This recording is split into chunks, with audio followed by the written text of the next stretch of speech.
Next topic देखते हैं data में। डेटा में इस पॉइंट को अभी हम बाद में देखेंगे, पहले हम इनकी बात कर लेते हैं फिल्टर की। फिल्टर के लिए क्या करना है, जैसे मान लेते हैं मेरे पास एक लिस्ट है 1 2 3 4 5 6 7 8 9। मैंने यहाँ पर एक लिस्ट ले लिया और इसको हमने ड्रैग कर लिया और ये सबके लिए लिस्ट आ गई। वैसे तो लिस्ट चेंज होनी चाहिए, हम देख लेते हैं क्या मेरे पास और कोई फाइल हो तो उस पर ये काम किया जाए। सैंपल वाली लिस्ट पर आ जाते हैं, तो सैंपल लिस्ट में ये डेटा हमको मिल रहा है तो इस पर ये काम ज़्यादा बेटर होगा। तो हम लोग आते हैं अपने इस टॉपिक पर फिल्टर के लिए। तो यहाँ पर जैसे मैंने सपोज सबको सेलेक्ट कर लिया और फिल्टर अप्लाई कर दिया, तो ये फिल्टर अप्लाई हो गया। फिल्टर से क्या प्लस पॉइंट है कि आप किसी को भी हाइड कर सकते हैं। आपने कहा 20 वाला पार्ट हाइड हो जाए, यानी 20 नंबर जो वैल्यू थी वो ऑफ हो जाए, तो 20 वाली वैल्यू ऑफ हो गई। क्योंकि ये फिल्टर यूज़ कर रहे हैं तो इसमें से 20 वाली वैल्यू ऑफ हुई है, तो इसकी वजह से पूरी रो हमारी हाइड हो गई। तो पहले इसको वापस रिवर्स बैक कर लेते हैं और अब हमें क्या करना है, सबको सेलेक्ट करना है एडवांस ऑप्शन के लिए। एडवांस पर आएंगे और क्राइटेरिया में आपको बताना है कि हम सिर्फ टॉप से इतने को ही लेना चाहते हैं। यानी अब इसमें एक माइनस पॉइंट ये हो रहा है कि जो हमने मर्ज किया है सेल, इसकी वजह से वो कंप्लीट को सेलेक्ट कर रहा है, जबकि हमको लेना था कुछ ही पार्ट को। तो कुछ पार्ट में वो या तो ऊपर आ रहा है या तो नीचे आ रहा है। तो हम एक काम करते हैं, हम इधर वाले को सेलेक्ट कर लेते हैं, सिर्फ इतने पार्ट को हम देखना चाहते हैं। तो इधर से इधर वाला भी कंट्रोल हो गया हमारा और ये इस तरह से दिखेगा। तो ये हो गया एडवांस वाला ऑप्शन। एडवांस ऑप्शन को क्लियर करने के लिए क्लीन यहाँ पर आ जाएंगे और क्लियर पे क्लिक कर देंगे। इसी तरह से यहाँ पर नेक्स्ट कॉलम दिया है टेक्स्ट टू कॉलम्स। हो सकता है मेरे पास कहीं पर वैल्यू रिपीट हो रही हो, जैसे अगर कहीं रिपीट मान लीजिए कहीं किसी को हम रिपीट कर देते हैं, जैसे मेरी 1500 है और इसको भी हमने सेम टू सेम अमाउंट बना दिया, this is 15,000 and this is 1500। तो ये 1500 ऑटोमेटिकली आ गया। तो ये वैल्यू और ये वैल्यू सेम टू सेम हो रही है, यहाँ भी। और इसमें से हमको लगता है कि इस फिगर को या इन दोनों फील्ड को में से हम डुप्लीकेट को रिमूव कर लें।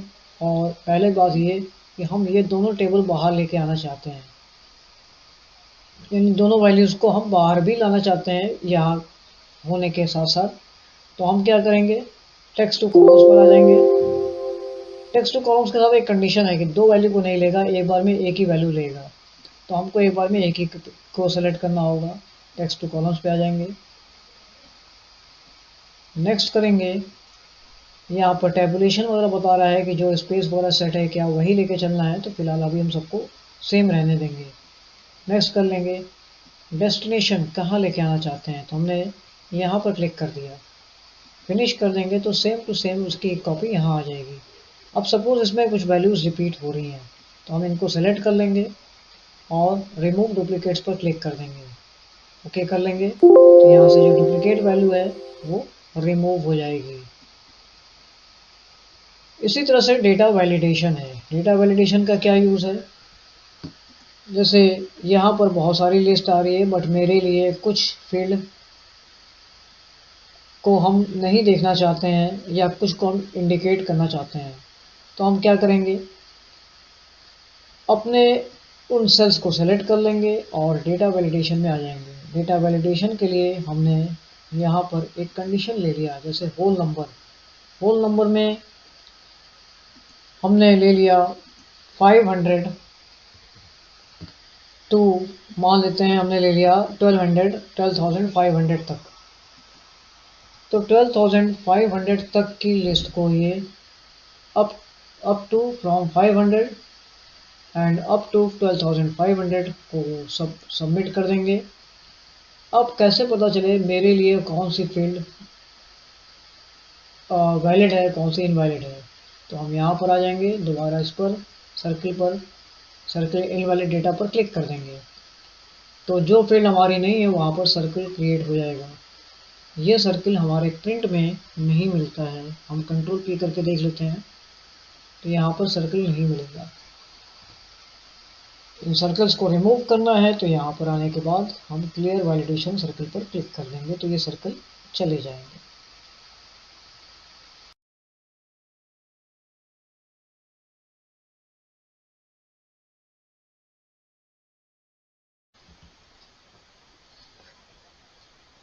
अभी हम लोग देख रहे हैं get and transform data. Get and transform data का मतलब ये है कि अगर हमें डेटा बाहर से कहीं एक्सेल में लाना है तो उसके लिए ये कमांड दिए हुए हैं। तो गेट एंड डेटा पर आते हैं तो गेट डेटा में आपने क्या करना है, फ्रॉम फाइल में क्या एक्सेल की कोई फाइल का डेटा है तो वो हम यहाँ ला सकते हैं। ऐसा इन्होंने क्यों दिया है, डायरेक्टली अगर हम कॉपी पेस्ट करते हैं तो वो जो भी आप कुछ कॉपी करते हैं तो वो एक ही सेल पर कॉपी हो जाएगा, बट हमको तो इसको डिस्ट्रीब्यूट करके लाना है। तो हम क्या करेंगे, फ्रॉम फाइल से जाएंगे और हमें इसी सीक्वेंस को फॉलो करना होगा। मान लीजिए हमने एक्सेल की कोई फाइल लिया फूड ऑडिट वाला, तो फूड ऑडिट वाले में जो भी डेटा था वो डेटा हमें यहाँ पर थोड़ी देर में इंपोर्ट होके मिल जाएगा। थोड़ा सा वेट करना होगा। इसके बाद आपके सामने ये लिस्ट आ जाएगी। आपको बताना है कि वहाँ पर फूड वाले में कौन सी शीट में डेटा था। तो हमने यहाँ पर कहा शीट 1 में, तो यहाँ का एक प्रीव्यू आ जाएगा। क्या ये डेटा लेना था, तो बिल्कुल यही सेम टू सेम डेटा लेना है। इसके बाद हमें क्या करना होगा, लोड पर क्लिक करना होगा। लोड पर क्लिक करने के बाद वो डेटा हमारे पास यहाँ पर एक्सेल में इंपोर्ट होके आ जाएगा। थोड़ी देर में थोड़ा सा वेट करना पड़ सकता है। डेटा के उस पर डिपेंड करता है कि डेटा था कितना। तो यहाँ पर देखा हमने कि ये पूरा का पूरा चार्ट जो किसी दूसरी शीट में था वो यहाँ पर एज इट इज़ इम्पोर्ट होके आ गया और हर एक सेल में डिवाइड हो गया। तो ये एक फ़ायदा है कि अगर हम यहाँ से कोई डेटा लेके आते हैं बाहर से, इसके बाद हम यहाँ डेटा को कंट्रोल भी कर सकते हैं क्योंकि ये डेटा हमारा यहीं तक है वर्किंग। और फिल्टर वगैरह हटाना है तो हम इसको फिल्टर को भी हटा सकते हैं। यहाँ तक भी फिल्टर दिए हैं, यहाँ तक फिल्टर अप्लाइड है। तो आपको पता है फिल्टर हटाने के लिए क्या करते थे हम लोग, तो यहाँ पर आ जाएंगे और यहाँ से फिल्टर को कैंसिल कर देंगे तो ये फिल्टर हट जाएंगे।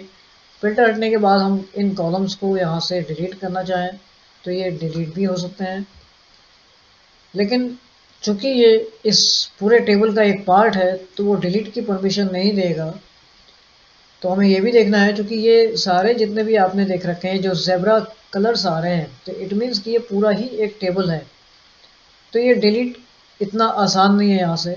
तो ऐसी कंडीशन में क्या करना है, हमको इन कॉलम्स को पहले फर्स्ट ऑफ ऑल क्या करना होगा, इस चार्ट से डिस्कनेक्ट करना होगा।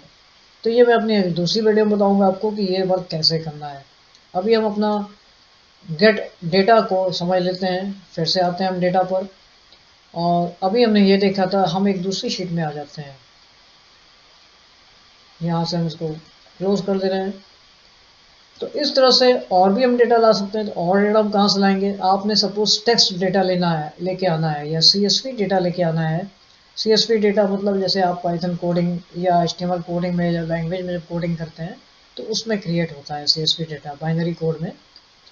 तो फिलहाल हमारे पास पासवर्ड वाला जैसे है ये 123 TXT करके है, तो TXT जो फाइल है इसका डेटा उठ के यहाँ पर इम्पोर्ट होके आ जाएगा। तो यहाँ पे हमने क्लिक किया, सेम प्रोसेस करना होगा जैसे हमने इसके पहले किया था। तो कुछ इस तरह से यहाँ पर दिख रहा है आपको। तो यहाँ पे हमें क्या करना है, लोड करना है सीधे सीधे। यहाँ पर और भी ऑप्शंस आ रहे हैं, इसके बारे में हम फिर से अपनी डिटेल्स दूसरी वीडियो में बताएंगे। फिलहाल अभी आपको सिंपली लोड पर क्लिक कर देना है और आपको यहाँ पर डेटा मिल जाएगा। तो ये डेटा आ गया। तो इस तरह से हम लोग गेट डेटा को यूज़ करेंगे। अभी मैं इसको क्लोज कर दे रहा हूँ और हम एक नई शीट में आ जाते हैं। फ्रॉम वेब, आप इंटरनेट से भी कोई डेटा ला सकते हैं। तो इंटरनेट से कौन सा डेटा लाना है, जो डेटा ऐसा हो जो कॉलम्स में डिवाइडेड हो, ऐसा डेटा हम लोग ला सकते हैं इंटरनेट से भी। तो थोड़ी देर के लिए मैं चलता हूँ इंटरनेट पे। इंटरनेट पे आपको जैसे डेटा लेके आना है तो फ्रॉम वेब पर आ जाइए। अब वेब में मतलब क्या है, आपको कोई पर्टिकुलर नाम पता है जहाँ से आपको डेटा लेके आना है, यानी उसका URL एड्रेस पता होना चाहिए। तो URL एड्रेस के लिए मान लीजिए ये मेरी मैं अपनी साइट ओपन कर ले रहा हूँ, ये हमारा डेटा है। इसमें मैं दूसरे मेन्यू पे आ जाता हूँ, तो यहाँ पर मान लीजिए सर्टिफिकेशन का एक डेटा पड़ा हुआ है,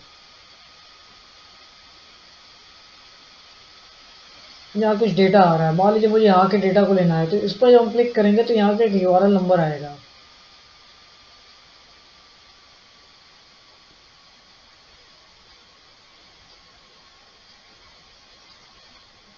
यहाँ पर नहीं शो कर रहा यूआरएल, तो हम ऐसी जगह चले जहाँ पर हमें यूआरएल कोड दिख रहा हो।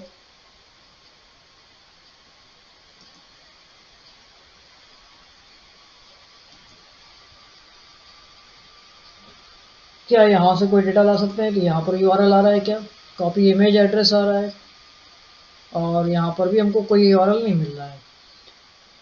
तो हम किसी ऐसी जगह चलें जहाँ पर हमें यूआरएल वाले टॉपिक्स मिल रहे हों। तो मान लेते हैं हमने यहाँ पर ले लिया दूसरी साइड, जैसे हम यहाँ पर आ गए और हमने मान लेते हैं ये टॉपिक पर क्लिक किया, और सपोज दैट हमने लिंक्स पर क्लिक किया। क्या यहाँ पर हमें कोई ऐसा डेटा मिल रहा है जिसका यूआरएल कॉपी कर सकते हैं? तो यहाँ राइट बटन प्रेस करते हैं, यहाँ भी यूआरएल नहीं मिल रहा है, तो क्या इस पर यूआरएल मिलेगा? कॉपी लिंक एड्रेस आ रहा है। अब तो यूआरएल एड्रेस में एक बात ये भी हो सकती है कि अगर आपको यहाँ पर डिफ़िकल्ट हो रहा है तो आप एक काम कर सकते हैं, सीधे सीधे ये वाला जो एड्रेस है, ये एड्रेस को हम वहाँ पर टाइप कर सकते हैं। तो इस एड्रेस को हमने कॉपी कर लिया,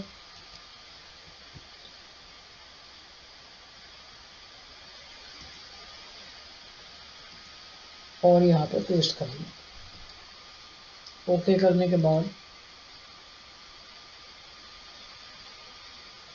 ये देखिए यहाँ पर लिंक क्रिएट हो रहा है, कनेक्ट करते हैं।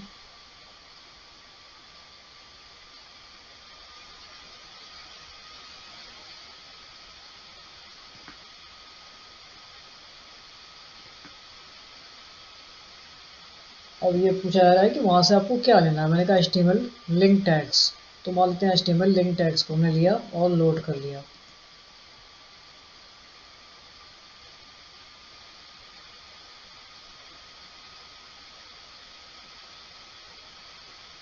तो इस तरह से हम किसी वेबसाइट से भी डेटा को ला सकते हैं।